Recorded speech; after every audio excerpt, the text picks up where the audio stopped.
What if I told you the Qur'an talks about ants, bees, birds, dogs, even a whale?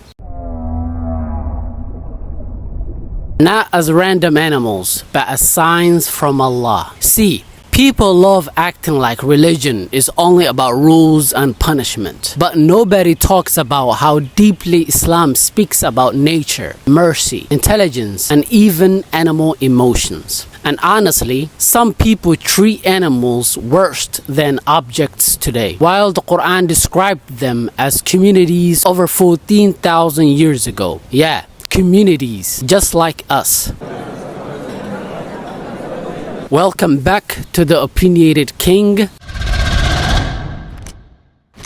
Today we're talking about something I feel like people completely overlook: animals in the Quran. And trust me, after this video, you might never look at nature the same way again. The Quran says there's no creature on earth or bird that flies with its wings, except that they are communities like you.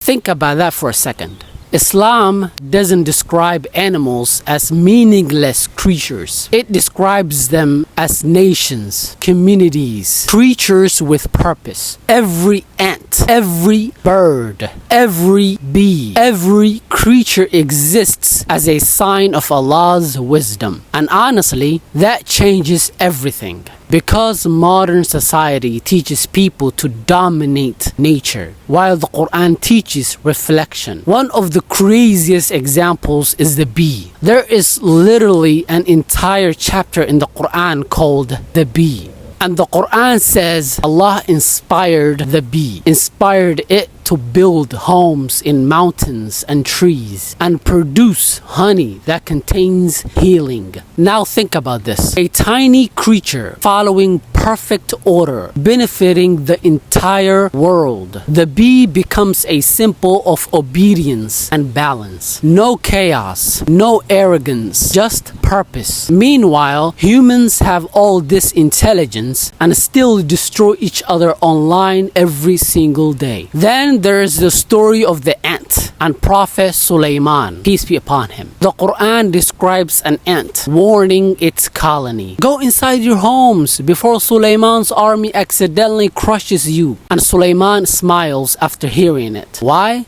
Because even this tiny creature had awareness, communication, leadership, care for its people. That's insane, right? The Quran acknowledged animal communication centuries before modern science even studied it seriously. Then you got the hoopoe bird.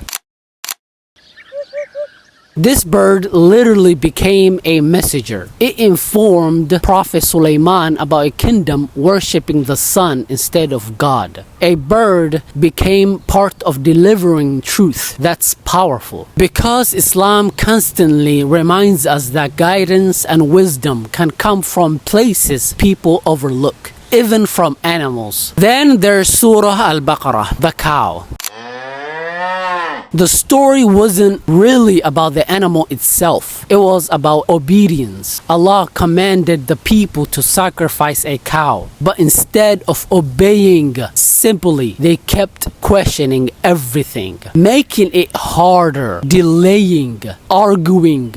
And honestly, people still do that today. People ask for guidance, then fight against the answer when they get it. One thing that shocks a lot of people: a dog is honored in the Quran. The dog of the people of the cave is mentioned guarding the entrance while the believers slept. Its loyalty became part of a sacred story. That says a lot. Because Islam recognizes loyalty, companionship, and dignity in animals too. Animals also appear during major moments in prophetic stories. A crow taught Cain how to bury his brother. A camel became a test for an entire nation. A massive fish swallowed Prophet Yunus alayhi salatu wasalam. These aren't random details. Every animal carried a lesson: mercy, patience, obedience, accountability. And this is the part people really need to hear today. Islam teaches mercy toward animals, kindness, care, responsibility. Animals are not here for abuse, not for cruelty, not for entertainment at their suffering.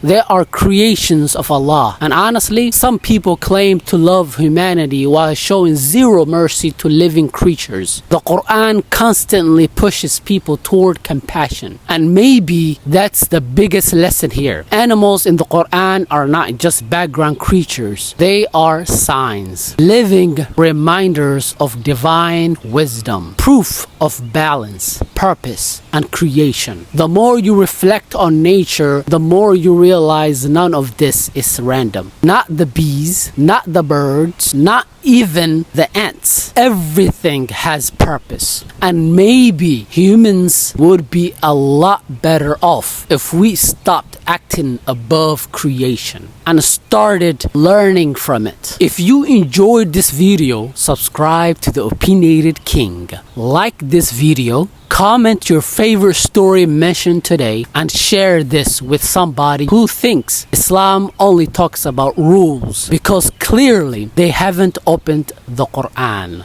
See you in the next video. Assalamu alaikum wa rahmatullahi wa barakatuh.